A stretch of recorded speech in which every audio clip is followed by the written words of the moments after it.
Jazz.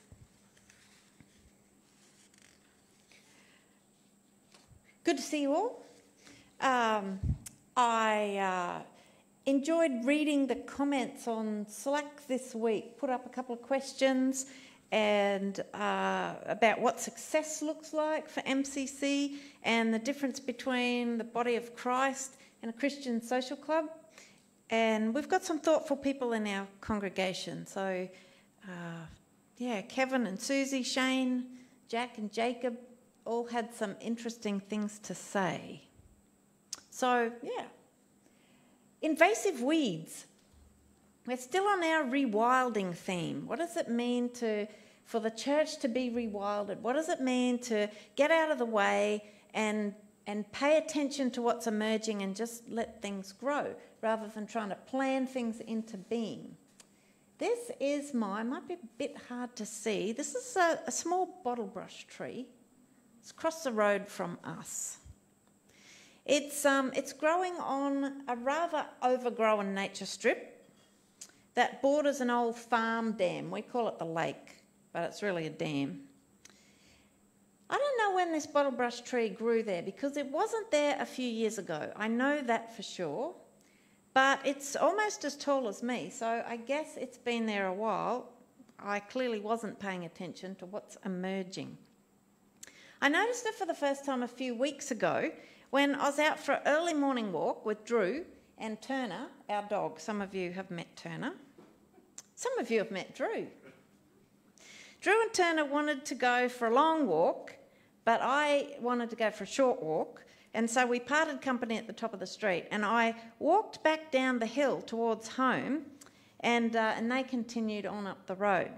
Now, I usually walk on the same side of the road as my house, but for whatever reason, that day I was walking on the other side. Otherwise, I never would have seen it. As it was, I walked right past it without realising what it was because it didn't look like a bottle brush tree. It looked like a kind of a rounded bush with these thick, dark green, really wide leaves all over it. But I saw a flash of red under those wide, dark leaves, and it was enough for me to stop and take a second look.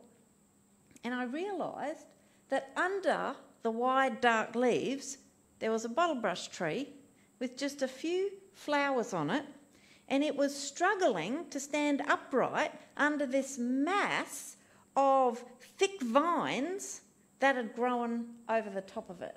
That's why I couldn't see the bottle brush tree. Well, I felt quite indignant on behalf of that bottle brush tree. And so I started pulling vines off it. I had to be very careful because the vines were sort of intertwined with the branches so much that I could have easily damaged the tree trying to get the vines off. Plus, I had nothing but my bare hands and my house key. And that came in handy for sawing some of the thicker vines. I am a persistent person. I do not give up easily. It took about 20 minutes, but eventually that bottle brush was liberated from the choking vine ropes that was trying to smother it. And it was only after that little tree was free that I looked around a little further and I noticed more vines creeping over the lomandras on the side of the bank and beginning to grow up some of the tree trunks. These vines were everywhere. Well, we've been talking about rewilding, this environmental concept of getting out of the way and letting nature take its course, and how that concept can be applied to the church. So, as I said, instead of trying to plan things into existence, we pay careful attention to what's emerging in our congregation and let the Spirit grow what the Spirit wants to grow. But how does rewilding work when we come across this sort of stuff, when there's a vine smothering a tree? See, if I was committed to rewilding, wouldn't I just let the vine do its thing, grow where it wants? Is there a place in rewilding for intervening? Well, the day after I liberated the bottlebrush tree, we went out for our early morning walk again, and we walked around the lake.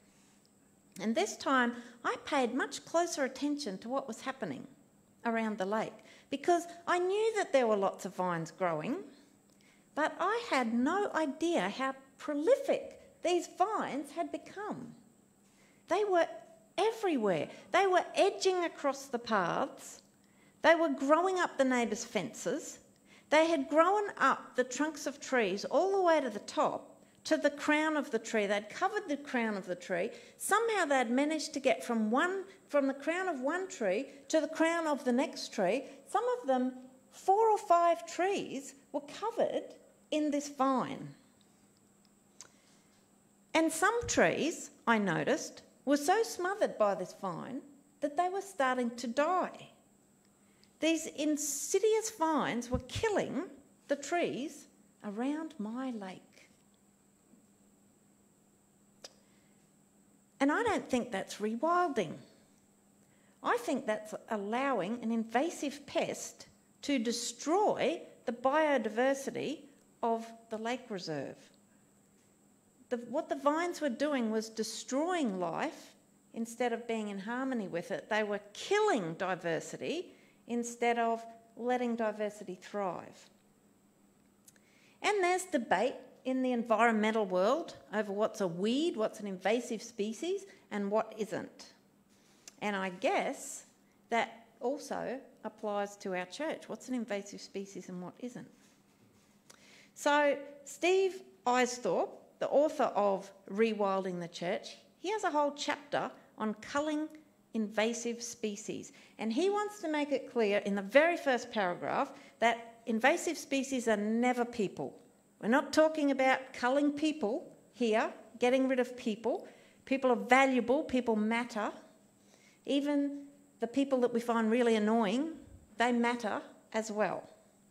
Rather, Eisthorpe says, invasive weeds or poisonous pests are the harmful habits that we might adopt, and in particular, the toxic characteristics of church culture that we may inhabit and collude with.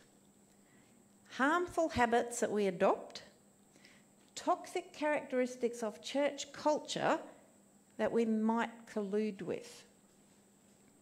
He says that invasive species are enemies of rewilding because they undermine our awareness of our and others' identity as beloved. They inhibit our wholehearted response to the invitation of Jesus. And he says they constrain our walk in ways that reduce it to a frustrated stumble. I thought that was a pretty good definition. There are invasive species that need culling. There are harmful habits that we have. There are toxic characteristics of church culture that can creep in, that we might collude with. And these invasive species kill things off instead of contributing to a thriving, healthy congregation. So, like cane toads and like fire ants, I think there are some things that churches need to get rid of, some things that require intervention. The question is, what are they? Well, Eisthorpe suggests that one of those things is frenetic activity. Activity that just, keeps the treadmill going round and round. Sometimes, we've always done it like this, and so we need to keep on doing it. Or maybe it's an activity because, we're not really sure what else to do, and, everyone knows that being busy is a good thing, so let's just keep busy. Globally, after COVID lockdowns, churches noted that many people didn't return to their congregation. And some of that was because live streaming allowed people to church shop and find a church that maybe suited them better. That happened. But it was also because people suddenly found themselves off the treadmill of attending things that they were expected to attend and constant volunteering to keep the machine running, and they realised they were tired and they didn't want to go back to all of that. Eisthorpe, as part of his research, interviewed people who had left the institutional church. He found that they still had a very strong Christian faith. It wasn't that they'd abandoned their faith and stopped going to church. It was they'd left the institutional church. One person who'd been involved as a volunteer for many years in a congregation put it like this. He quoted Bilbo Baggins in Lord of the Rings. He said, "I felt thin, sort of stretched, like butter scraped over too much bread." There's two ways of overcoming that sense of being stretched, thin, I guess. One is to have more butter, and the other is to reduce the area of bread that you're trying to spread. Eisthorpe says, frenetic activity is not only the enemy,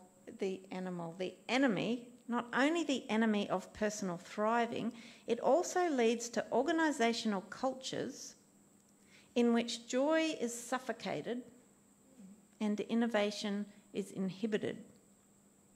So one mark of a healthy church about our size is to do few things and do them well. Healthy churches are excited about what they are doing and they don't feel guilty about what they're not doing.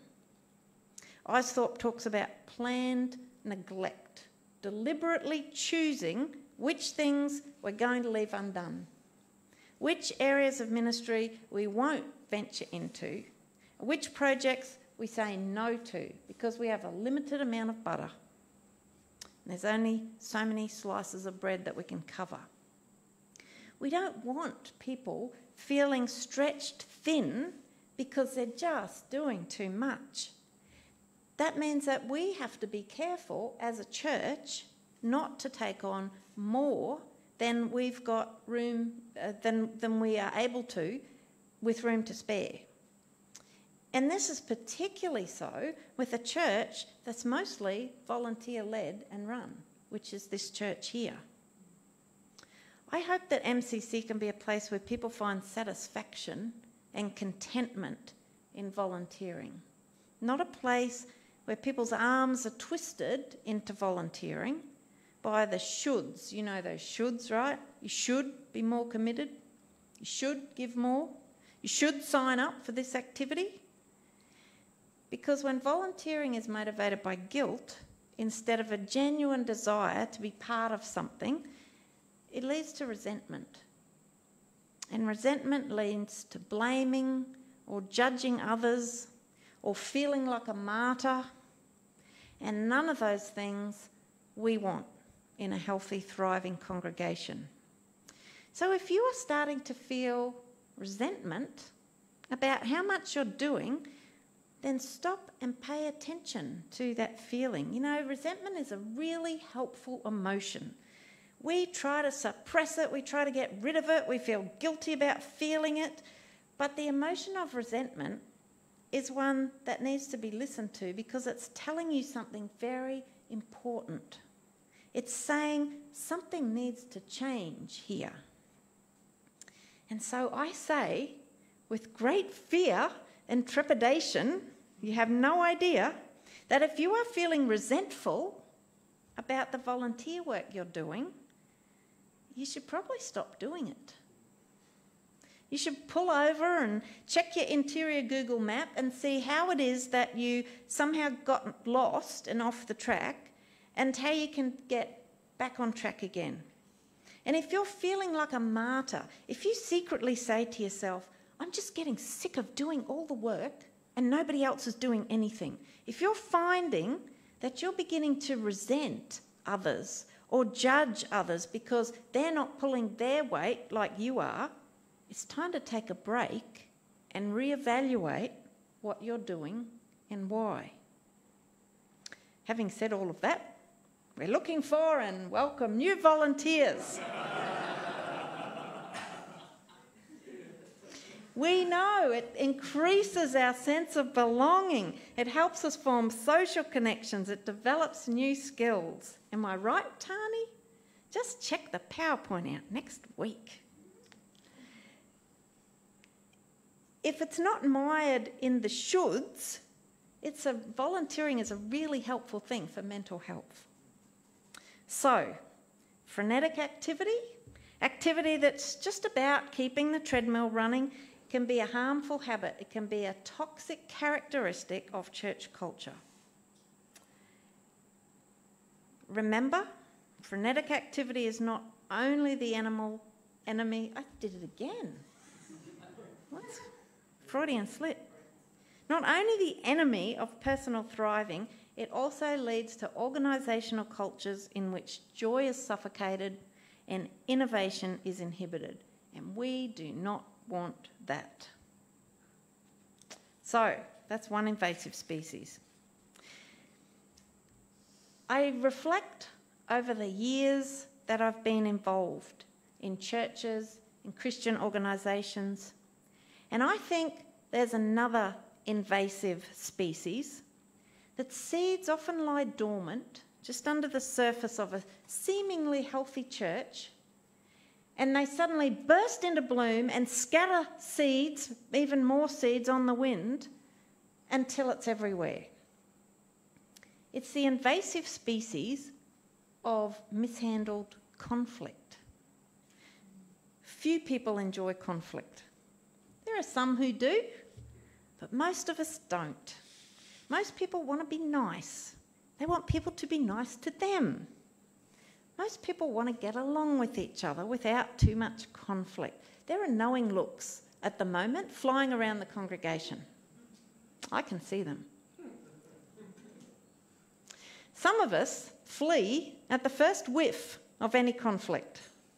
And I am no exception to this. I don't want people to be mad at me. I don't want to hurt people's feelings. It makes me feel bad. I want people to like me. I don't want to be in meetings. I don't want to be in conversations where there is conflict. I don't like conflict. Confession time. But throughout my life, lived in churches and other Christian communities, I've seen conflict mishandled or ignored tear communities apart and tear people apart over and over again. I wonder if you've seen that. I wonder if that's been your experience. Often it results from an unwillingness to see or deal with problems when they arise, or an unwillingness to be honest, because we know that if we be honest, it's going to cause someone pain or it might cause conflict. We want to be nice more than we want to be honest. Now, tact is a wonderful thing. I feel like I don't have a lot of it. Tact is saying things honestly, but thoughtfully with concern for the other's well-being. And in a perfect world, we'd all know how to do that. But the reality is that tact takes an awful lot of practice and a lot of falling down and getting back up again. Most of us get it wrong frequently. Some of us do it better than others. It's a learning curve. But I've thought about this, and I think that being honest, even if you haven't mastered the art of tact, is better than being afraid to speak up and turn your face away from things that should be dealt with. That is how bad things happen in church, in churches. Scott and I, somewhere in the middle of last year, did this course, and I've spoken on it before, called Living Well with Differences. We did it through our international MCC organised it, and some people from Scotland led us through it.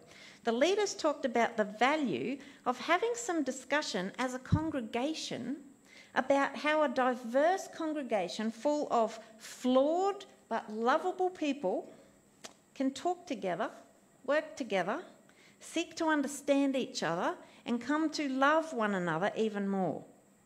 So for a church to have a discussion about those things, the intended outcome of that is to end up with a sort of a aspirational set of guidelines or strategies that might be helpful for small groups, for formal meetings, for any time when conflict arises. The best way to explain it is to show you an example, and I know you won't be able to read all the words on this, but I'm going to read it for you. There's a church in New York called Middle Church. It's a really interesting church. They're doing some fascinating things. And instead of a doctrinal statement on their website, or at least I couldn't find a doctrinal statement, they have this instead. They have their church norms. And again, this is just one example. So their church norms are: we listen to understand until the speaker has finished. We ask clarifying questions. We speak for ourselves, not our cohort, our group, or anyone else. We use I statements as often as possible. We keep confidentiality in our groups. We do not make triangles. We say what needs to be said to the person who needs to hear it. We tell the whole truth and nothing but the truth. We know there might be more than one truth in a system, but we try to tell ours and own it. We step up and we step back to allow all voices to be heard. That's one example, and in the Living Well with Differences course, we saw a few other examples as well. And ours might not look like this, but it might start as a starting point, and some of the others that Scott and I looked at might start as a starting point. And it's important to understand that we're not talking about rules that must not be broken here. That's not what this is about. You know, if you break the rules, you get thrown out, you can't come back again. It's more aspirational, coming out of our love for God and our neighbour, our MCC neighbour. Here are ways of working together that might help us avoid ending up in destructive conflict, might help us reduce misunderstandings. But they're not just about avoiding the negative. Finding constructive ways of working together will create strength in our church. It will strengthen the relationships that we have with one another, and it can result in creative solutions to problems. And it can help diverse people understand each other and build something that's really cool. The leaders of the Living Well with Difference course recommended that a congregation have a conversation about this while things are humming along without major conflict. It makes a lot of sense. And I think that in our current season, this is a pretty good time. So in the coming weeks, we want to create an opportunity for thinking about ways of working together as a congregation in this season where really we don't have too many major dramas. We want to do it as a broad congregation rather than just the board coming up with guidelines. I mean, we could do that, but that's not what we want to do. We don't want to come up with a set of guidelines and impose them. We want to have a discussion with the whole congregation. And so in early March, we're going to have 2 times. One will be on a Sunday before church, so probably around 4:30. We're still working that out because there are other people who use this building. But on the 5th of March before the service, and then one on Zoom the following Thursday night. And both of those are open to everyone who considers this church to be their spiritual home. So whether you're a formal member of MCC or not, if you consider your church to be, this church to be your spiritual home, then you are invited to come along to that. Now, of course, there's no pressure. If that doesn't seem like your thing, that's fine as well. It'll be a structured time rather than a wide-ranging discussion where we might not be able to, kind of collate stuff. So it'll be a structured time where discussion happens in some smaller groups of maybe 7 or 8 people. And in the groups, some key ideas from the group will emerge. We'll share those key ideas that emerge with the whole congregation, and we'll collect those, and the board will have a look at them and collate them and use them to come up with a set of ways of working together. So I don't know how you might feel about that. Have a bit of a think about it. If you have strong feelings one way or the other, please come and talk to me or another board member. We want to be really open and transparent about this process. We think that there's something in it, and we like to give it a go. So these are just two invasive species: frenetic activity and a culture that mishandles conflict. I picked those two because I just see that they are things that can upend a church, can tear communities apart. Rewilding might mean carefully and prayerfully discerning what is an invasive species, what is a unhelpful habit, a harmful habit, or a toxic characteristic of church culture. And it might mean working out how to take steps to cull it before it smothers life and diversity, and then getting out of the way and seeing what grows. So, that Bible reading. Let us get rid of anything that slows us down or holds us back, and especially the sins that wrap themselves so tightly around our feet and trip us up. And fixing our eyes on Jesus, let us run with endurance the course that God has set before us.